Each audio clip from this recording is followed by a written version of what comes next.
আসসালামু আলাইকুম সবাইকে। আশা করি সবাই ভালো আছেন। বান্দরবান ভ্রমণের দ্বিতীয় পর্বে আপনাদেরকে স্বাগতম।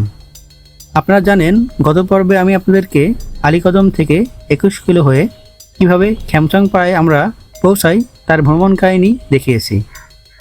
সেই 6 ঘন্টার ট্রেকিং পথ ছিল রোমাঞ্চ ও আতঙ্কে ভরা। ট্রেকিং পথের ভয়ঙ্কর টাইগার জোকের আক্রমণ, সেই সাথে পাহাড় আর মেঘের লুকোচুরি খেলা দেখতে দেখতে আমরা পৌঁছাই খ্যামচাং পাড়ায়। আজকে আমাদের খ্যামচাং পাড়ায় দ্বিতীয় দিন। আজকে আমরা যাব বুনো সাইংপাড়া ঝর্ণা ও টিস্তং পাহাড়। চলুন তাহলে আর কথা না বাড়িয়ে শুরু করা যাক আজকে আমাদের ভিডিও।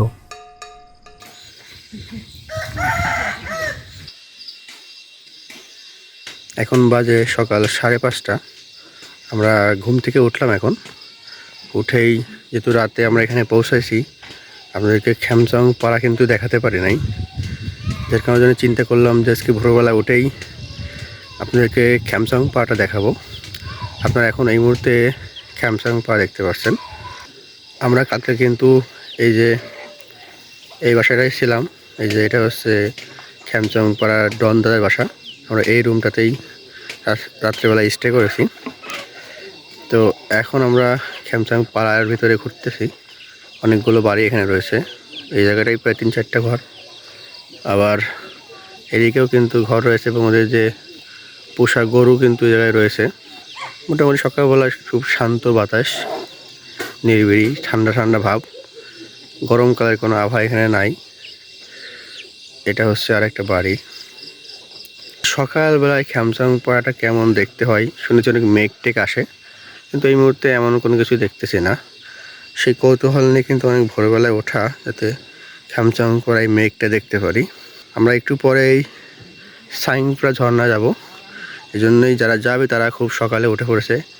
অনেকেই সাইংপাড়া ঝর্ণা যাচ্ছে না, কারণ কালকের এত দূর ট্রেকিংয়ের পর অনেকের শরীরে ব্যথা হয়ে গেছে। অনেকের জোকে কামড়ের কারণে পা থেকে অনেক ব্লিডিং হয়েছে, সারা রাতই প্রায় ব্লিডিং হয়েছে। তার কারণের জন্যে অনেকেই যাইতে রাজি না। আর যেহেতু অনেক ভোরবেলায় যাচ্ছে, অনেকে ঘুমাচ্ছে, যে তার শরীরে একটা ক্লান্তি দূর করতে যাচ্ছে। যারা সাইংপাড়ায় যাবে তারা এখন সকালবেলায় উঠে পড়েছে, কারণ তাদেরকে আবার কিন্তু সাইংপাড়া দেখে এসে আবার ক্রিস্তং যেতে হবে।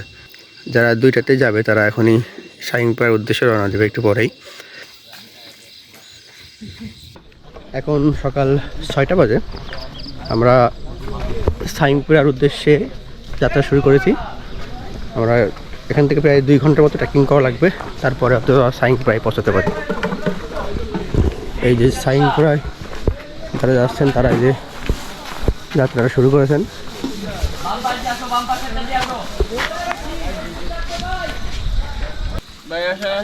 আসেন।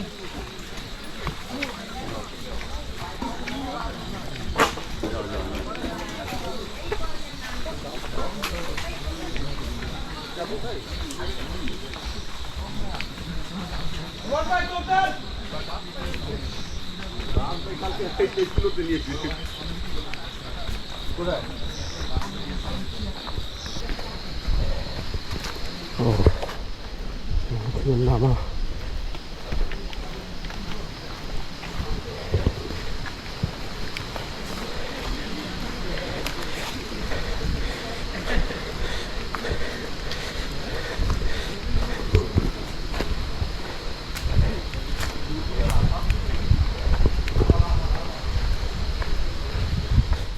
ট্যুরে আসার আগেই বুনো সাইংপাড়া সম্পর্কে বেশ ধারণা ছিল।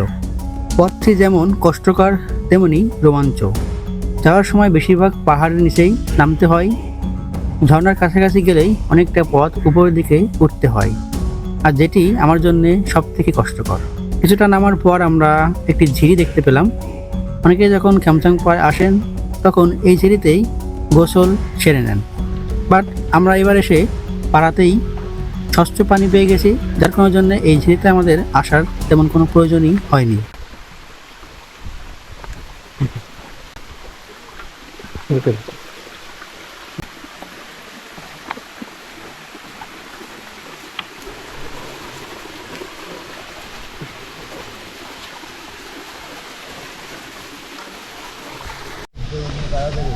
ছোট একটা ঝিল রয়েছে এখানে।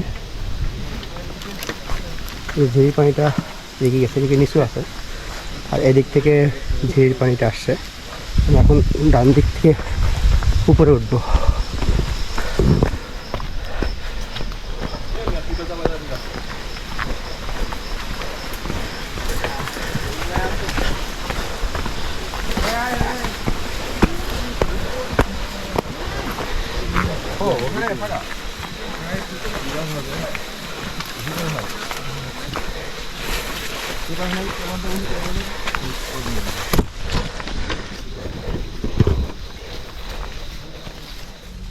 আজকের আকাশটা বেশ মেঘলা, তাই আমাদের গাইড আমাদেরকে দ্রুত হাঁটতে বললেন, কারণ বৃষ্টির কবলে পড়লে আমাদের ফিরে আসাটা অনেক বেশি কঠিন হবে। তারপরেও বৃষ্টি আসাটা বেশ চমৎকার হবে। পাহাড়ে এসে বৃষ্টি না দেখলে কিছুটা অপূর্ণতাই থেকে যায়। আমরা এখন কিছুটা সমতল পথে হাঁটছি, আর ডান পাশে সুউচ্চ পাহাড়টিকে দেখছি। এটি হলো রুংরাং পাহাড়। এটি আমরা আগামীকাল সামিট করব। এখান থেকে সবুজ পাহাড়ের যে চমৎকার দৃশ্য দেখছি, তাতেই বেশ ভালো লাগছে। আজ মেঘলা আকাশ হওয়ায় মেঘের যে খেলা, সেটা আমরা ভীষণ মিস করছি। তারপরেও অল্প অল্প কিছু ঝাপসা মেঘ দেখে আমাদের আজকের প্রশান্তি। পাহাড়ে এই ধরনের পথে হাঁটতে আমার বেশ ভালোই লাগে। এই ভালো লাগার মধ্যেও কিছুটা মাথা ব্যথার কারণ পাহাড়ি টাইগার জোক। হাঁটতে হাঁটতে কখন যে আপনার শরীরে লাগবে বুঝতেই পারবেন না। চুপি চুপি রক্ত খেয়ে নিজেই চলে যাবে, তা না হলে সেখানেই থেকে যাবে। চোখে কামড়ালে জ্বালাপোড়া করে না, বাট মুশকিলটা হলো আক্রান্ত জায়গা রক্ত পড়া বন্ধ করা যায় না, যেটা অনেকের মনোবলকে দুর্বল করে দেয়। বাস্তবে এর প্রভাব শরীরে তেমন একটা পড়ে না বলেই আমার কাছে মনে হয়। সামনে যে সাইপাং ঝর্ণা দেখা যাচ্ছে উপরে, আমরা কাছাকাছি যাব, কিন্তু নামার পথটা খুবই কঠিন, খুবই কঠিন। ভাই আমি দেখতেছি জান নাই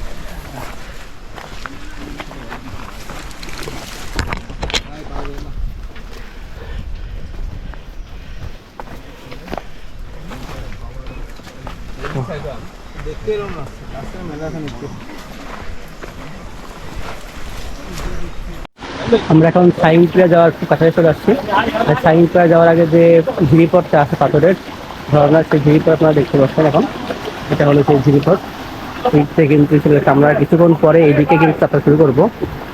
আর ঝিরিতে কিন্তু বেশ মোটামুটি ভালোই পানি আছে। এখানে এসে আমরা সবাই রেস্ট নিচ্ছি, কারণ শরীরের অবস্থা দেখলে বুঝতে হবে যে কী অবস্থা। গাটা খুব ঘেমে গেছে। অবস্থায় রেস্ট না নেওয়া কিন্তু কোনো উপায় নেই, কারণ সারা পথ কিন্তু কোথাও রেস্ট নিন নাই। তো এই জায়গাটা আমাদের একটু রেস্ট দিচ্ছে সময়তে। আমরা 20 মিনিট মতো এখানে বসবো, তারপর আবার যাত্রা শুরু করবো।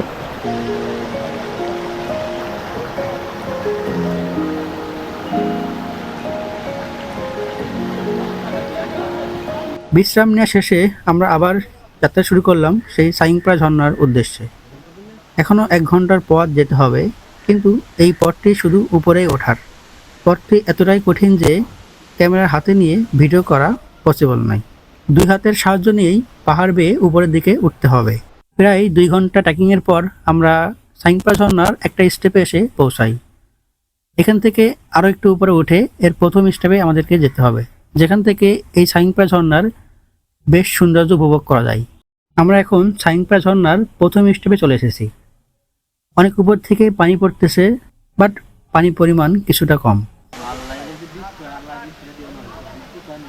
কিছুক্ষণ আগেই আমরা ঝর্ণা ট্রেকিং করে রুমে ফিরেছি। আসার পথে প্রচণ্ড বৃষ্টি হওয়ায় ক্যামেরা ওপেন করতে পারিনি। অনেক বেশি ক্লান্ত লাগছে, যার কারণে ক্রিস্টং সামিটেও আমি যাইনি। পাড়াতেই এই সময়টুকু আড্ডা দিব। সকালে ঘুম থেকে উঠেই পাড়ার কিছু দৃশ্য আপনাদেরকে দেখিয়েছিলাম। এখন সম্পূর্ণ পাড়াটা ঘুরে ঘুরে তাদের কিছু কার্যক্রম দেখানোর চেষ্টা করব। কেসে তুমি ফোন নিবা?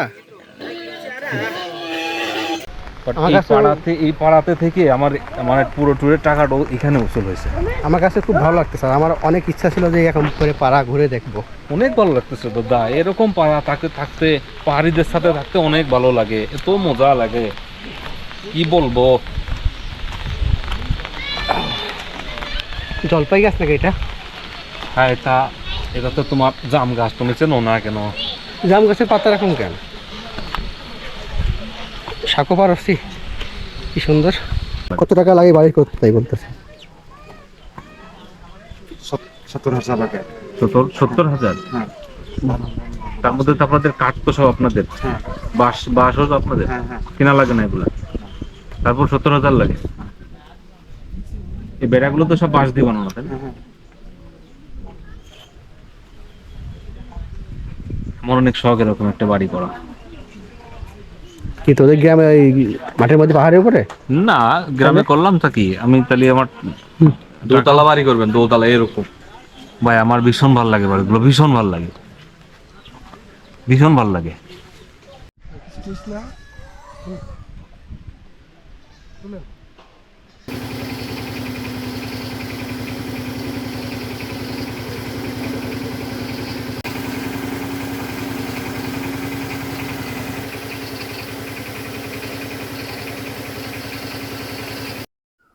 বুঝছি ভাই, ভালো লাগছে। মেহেদি, তোমার এই খ্যামচাং পড়া থেকে কেমন লাগতেছে সেটা একটু যদি বলতে।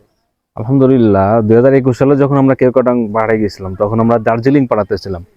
তো অনেকদিন পর এরকম প্রায় 21 সালের পর এই প্রথম আসলাম, আবার আসলাম এই যে এখানে পাড়াতে থাকছি। তে অন্যরকম অনুভূতি, আসলে এখানে না থাকলে, এর প্রতি ভালো লাগা না থাকলে এটাকে বুঝতে পারবে না। অনেক ভালো লাগছে, এই যে পাহাড়ি যারা যে ছোট বাচ্চা পোলাপান আছে তাদের সাথে মিশতেছি, খুব ভালো লাগতেছে আর কি। এক কথায় অসাধারণ, মানে 21 সালের পরে এত ভালো একটা ফিলিংস এই পেলাম। তুমি না এখানে পাহাড়ে জমি কিনে বসে থাকতে? হ্যাঁ, এটা তো অবশ্যই, এটা তো অবশ্যই। এখানে যদি সুযোগ হইতো তো আসলে এখানে বাড়ি করে থাকতাম। আমি তো অনেক আগের থেকেই আমার এটা আশা, এটা আমার দিনের ইচ্ছা, কিন্তু সে সুযোগ তো নাই।